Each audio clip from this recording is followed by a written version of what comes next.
Hola amigos, saludos a todos aquellos que puedan estar escuchando este video. Pues aquí continuamos llevando a cabo estos estudios de la Biblia, sí, y pues con todo gusto y agrado que poder compartir con ustedes un poco del conocimiento que Dios me ha ido dando de su palabra. Sí, espero se encuentren bien en estos días de confusión, en estos días difíciles. Que se encuentren bien. Saludos. Uh, y bueno, pues hoy voy a compartir algunos versículos del libro de Colosenses. El libro de Colosenses, ¿sí? Es donde vamos a estar estudiando hoy. Que Dios nos pueda guiar en su palabra, y que su Espíritu Santo nos acompañe en este estudio.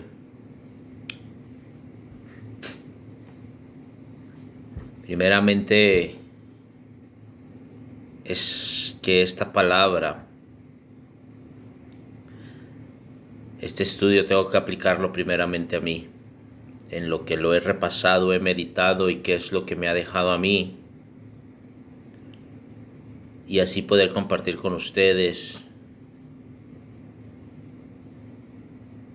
cómo ha impactado estos pasajes en mi vida, qué es lo que he aprendido, qué es cómo ha cambiado mi vida, cómo la he aplicado a mi vida,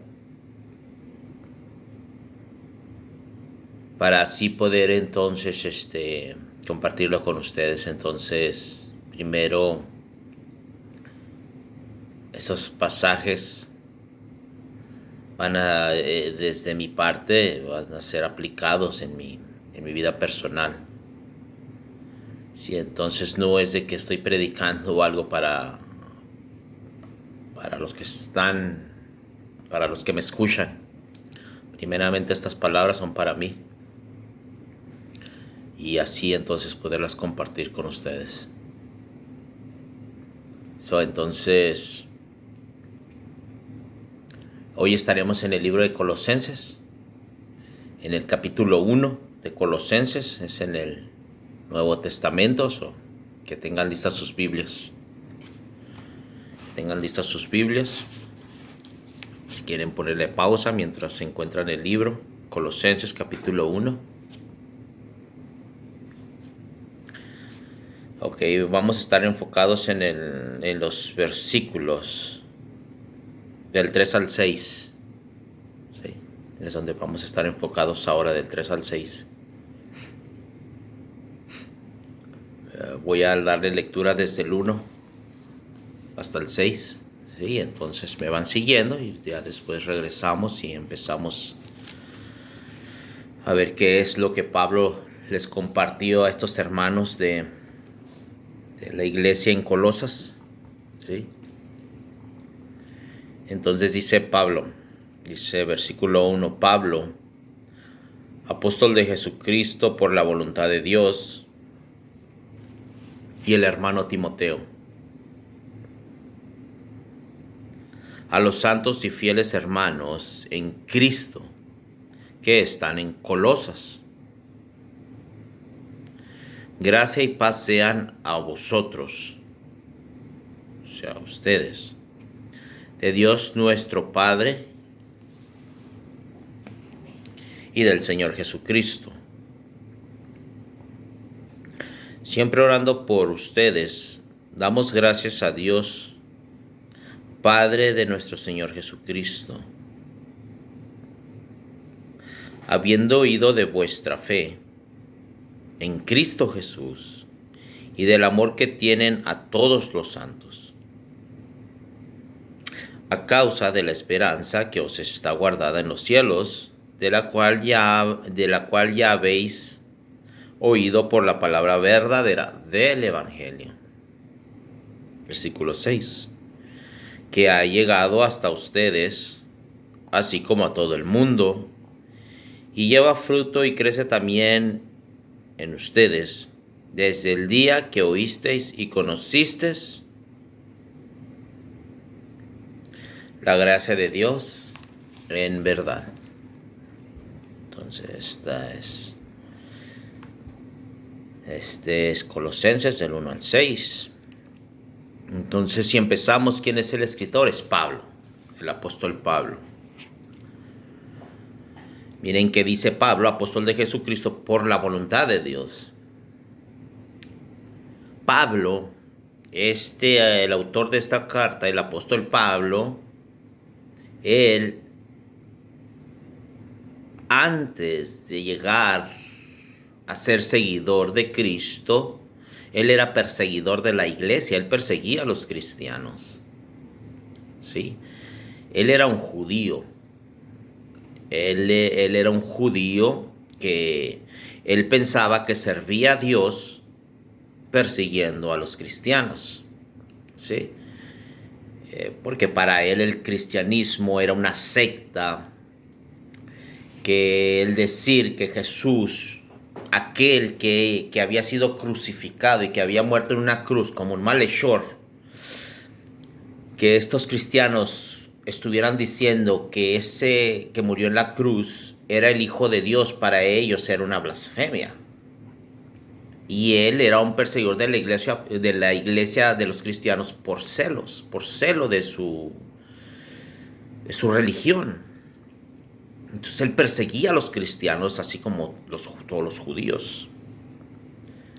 Sí, entonces un día en camino a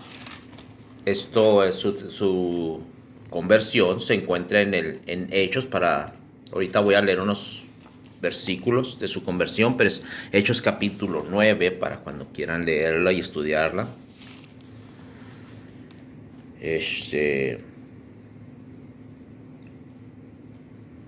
Capítulo 9.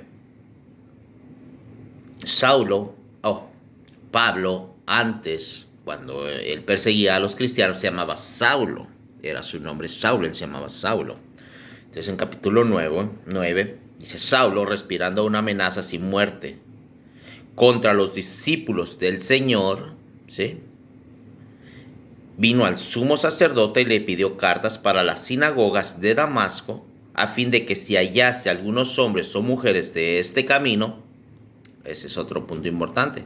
A los cristianos, a la iglesia, se les llamaba en esta época, los primeros cristianos, se les llamaba los de el camino. Ellos eran conocidos los del camino. ¿Sí? Cristo en Juan 14:6 dice que Él es el camino, la verdad y la vida, porque Él es el camino al Padre. ¿Sí? Entonces ellos eran conocidos por como los del camino. Dice, y los trajese presos a Jerusalén. ¿Sí? Entonces dice, mas yendo por el camino, aconteció que cerca de llegar a Damasco, repentinamente, le rodeó un resplandor de luz del cielo, y cayendo a tierra oyó una voz que le decía: Saulo, Saulo, ¿por qué me persigues? Entonces es Cristo donde se le aparece a Saulo y le dice: ¿por qué me persigues? Y aquí aquí Cristo transforma el corazón de Saulo, le cambia su corazón, lo trae a la verdad, le revela el evangelio. Eso lo encontramos en el libro de Gálatas. Si quieren, estén apuntando los pasajes para que después los pueden, si gustan.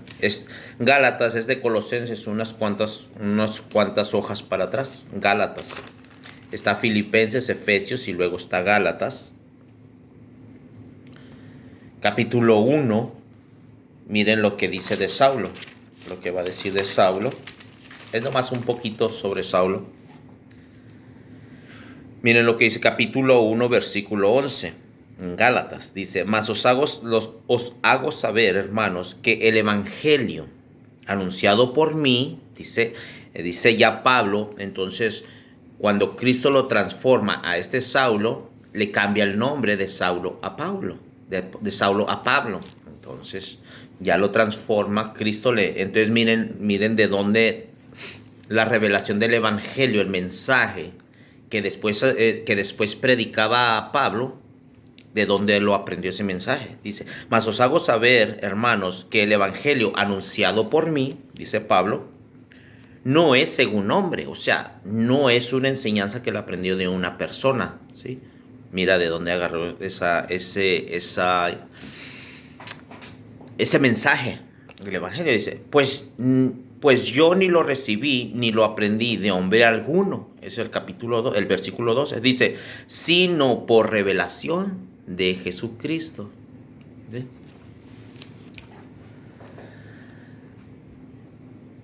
Pablo, antes de ser transformado al cristianismo, él era un judío, pero era un judío que conocía las escrituras, pero de principio a fin. Me refiero al Antiguo Testamento. Él se lo sabía, él lo conocía bastante.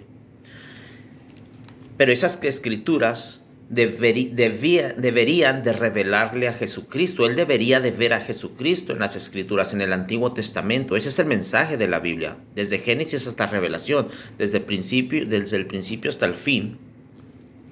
Él tenía que ver a Cristo. Y eso es una enseñanza para nosotros, que cuando leamos la Biblia, es lo que debemos de ver. Debemos de ver a Cristo, ya sea en el Antiguo Testamento y en el Nuevo Testamento. En cualquier parte de la Biblia en que estemos leyendo, la Biblia está enfocada en Cristo. No está enfocada en nosotros. Nosotros no somos el foco de atención, el centro de atención. Nosotros no somos el centro de atención de la Biblia. Es Cristo. Es Cristo. ¿Sí? Desde principio a fin. Y entonces este Pablo, antes de que fuera transformado, él miraba las escrituras, pero él no veía a Cristo. Entonces cuando se le aparece a Cristo, Cristo le revela las escrituras y le demuestra a Pablo que esas escrituras estaban enfocadas en él, en Cristo. Mira lo que dice, pues ni yo lo recibí ni lo aprendí de hombre alguno, sino por revelación de Jesucristo. Mira lo que va a decir a continuación, versículo 13. Porque ya han oído acerca de mi conducta en otro tiempo en el judaísmo. Te fijas, en el pasado. Mire, ustedes ya escucharon de mí cuando yo estaba en el judaísmo, que perseguía sobremanera a la iglesia de Dios y la asolaba.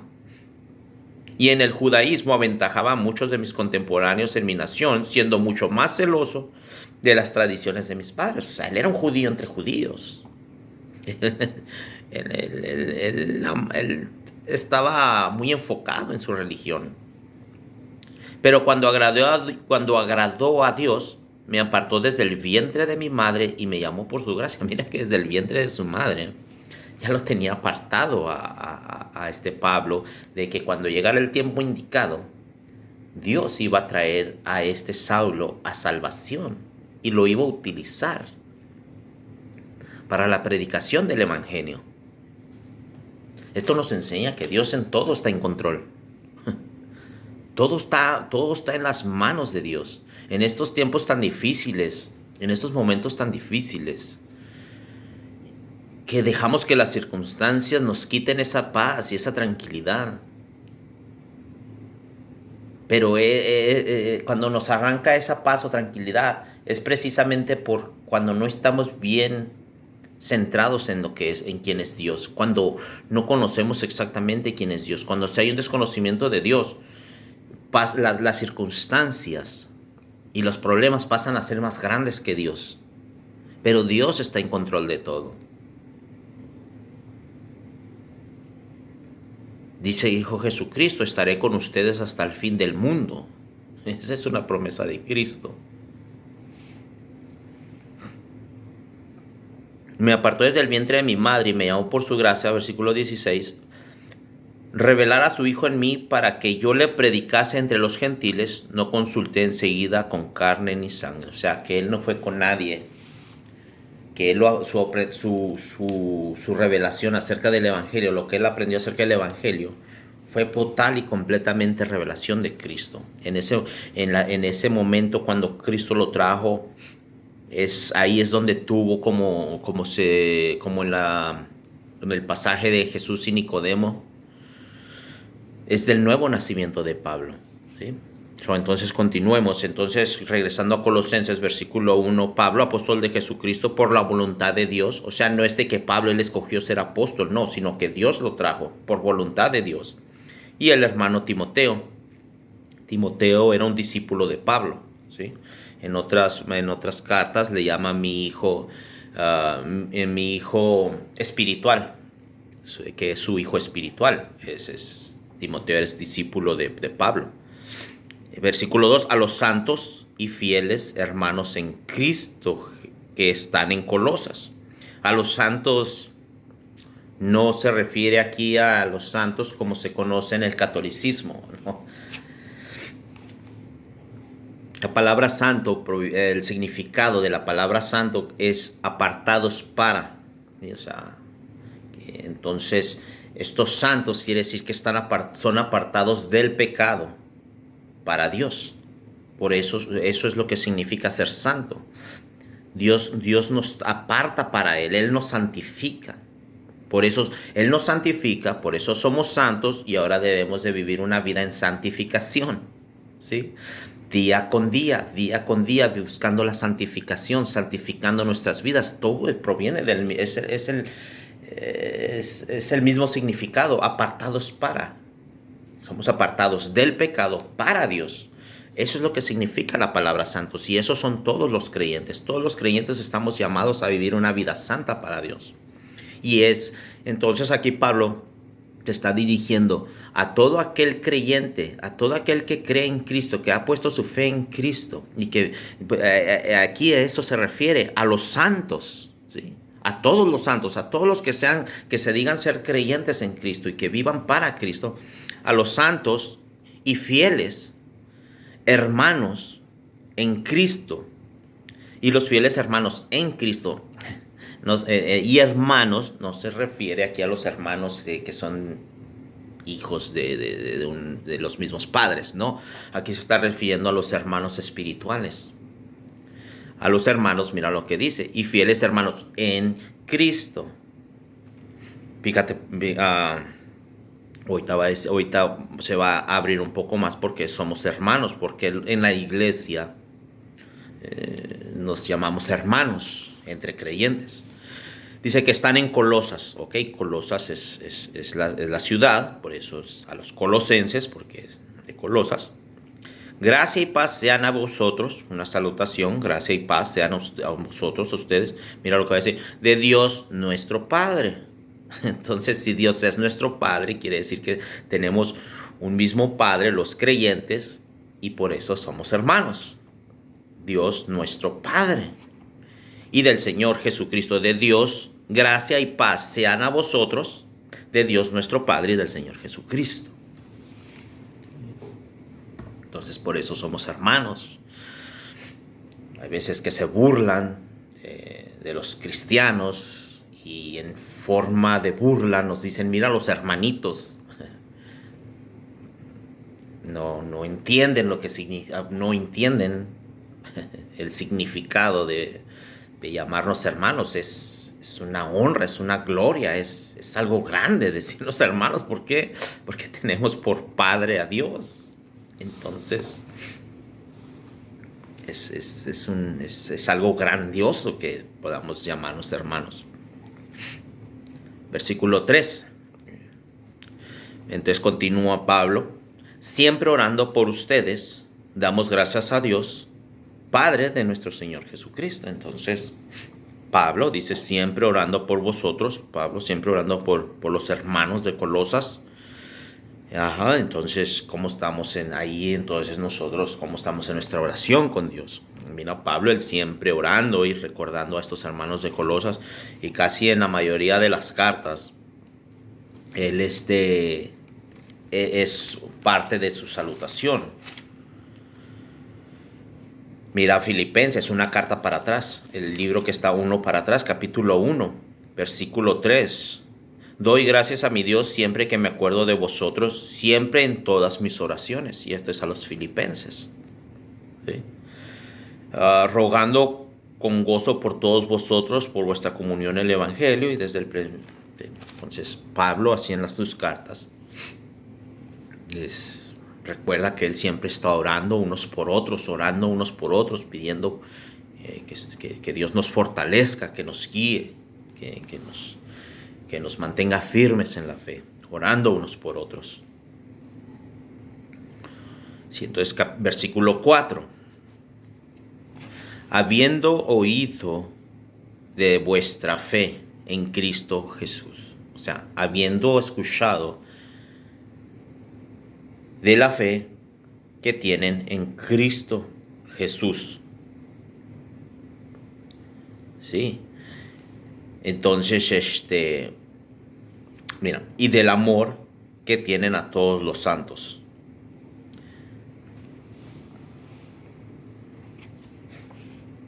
Esta fe se podía evidenciar en estos colosenses por medio de sus frutos que ellos daban, ¿sí? O sea, a Pablo le habían llegado noticias de la fe de estos hermanos. Pero aquellos que le llevaban las noticias a Pablo de que estos hermanos estaban viviendo en fe, era porque aquellos que los veían le llevaban las noticias a Pablo por medio del comportamiento de estos colosenses. Es como la gente podía ver la fe real que estos hermanos que tenían. ¿Sí? Entonces, de esta forma es como le llegaba la información a Pablo de la fe de estos hermanos, de una fe real, de una fe bíblica, verdadera, real. Mira, el punto que que estoy diciendo es de que la fe, cuando es verdadera, la fe que es bíblica, da fruto. No es de que tal vez dé fruto o a lo mejor va a dar fruto. La fe que es verdadera y la fe que está basada en Cristo da fruto. Da fruto. Mira, ahorita vamos a ir a un libro para que nos va a ampliar un poco más. Vamos a ir a 2 libros para que nos amplíe un poco más lo que es la fe bíblica. Vamos a Santiago. Más para adelante, vale, para adelante, rumbo al final de la Biblia. Está Colosenses, Tesalonicenses, Timoteo, Hebreos y después está Santiago. La fe bíblica da fruto, ¿sí? Da fruto. Mira lo que dice Santiago, el libro de Santiago, capítulo 2.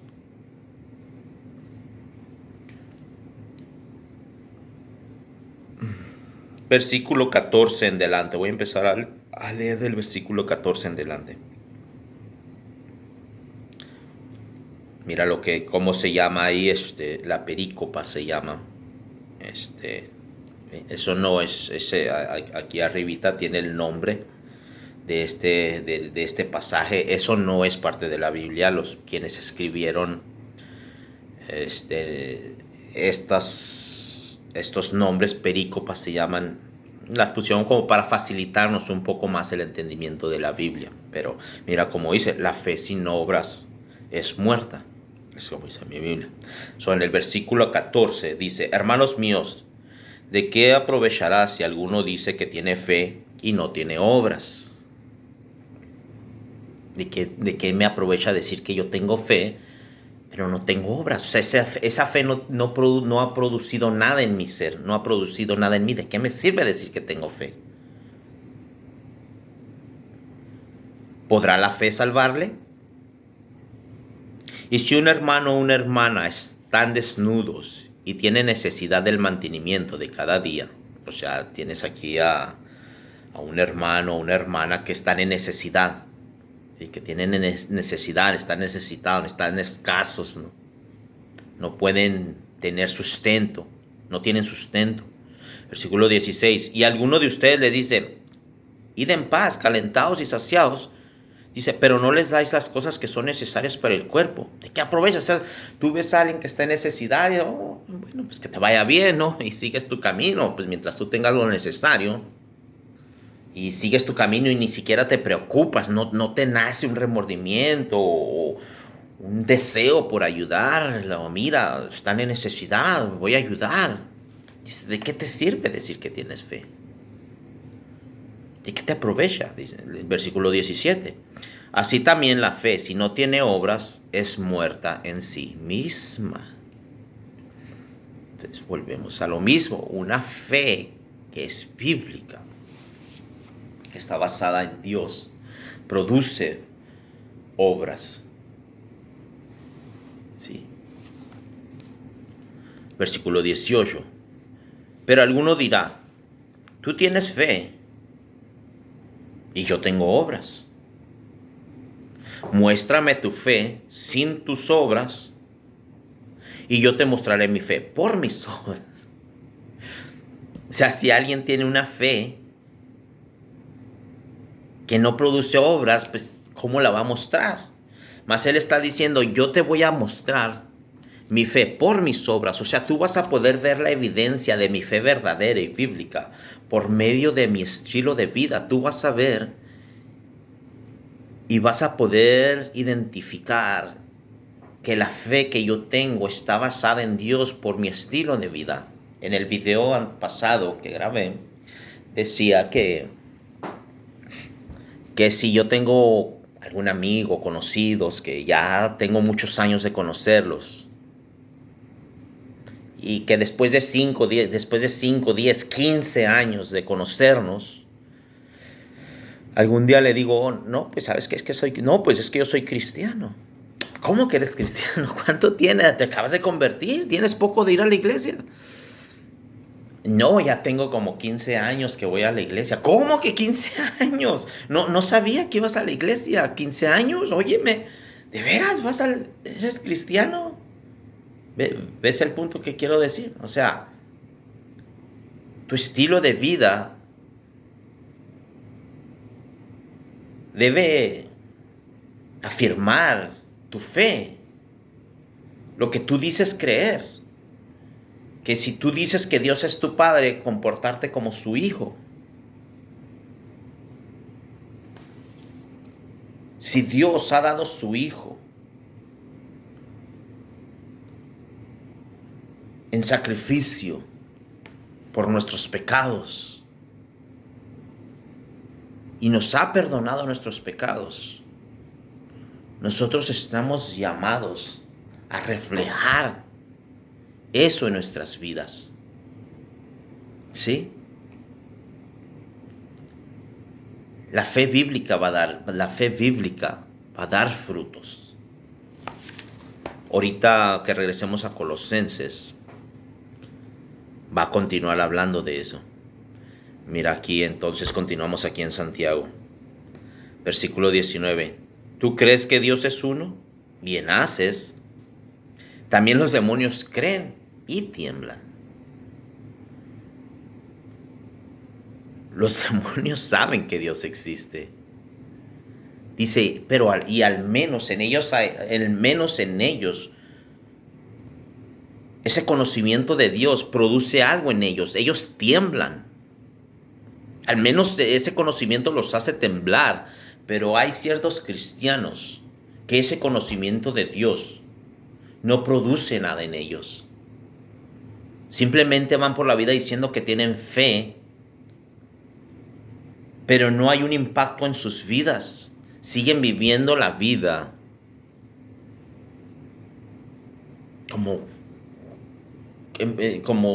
pues sí, que Dios no está en ellos. Siguen viviendo una vida que no refleja la fe que dicen tener. O sea que no hay ninguna fe en ellos. Es una fe muerta. No es una fe bíblica.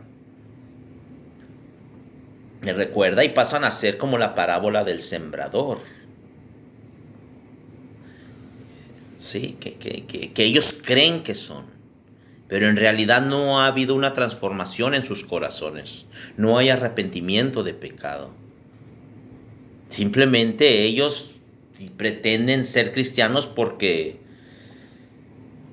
les conviene, porque les agrada el formar parte una, de un grupo.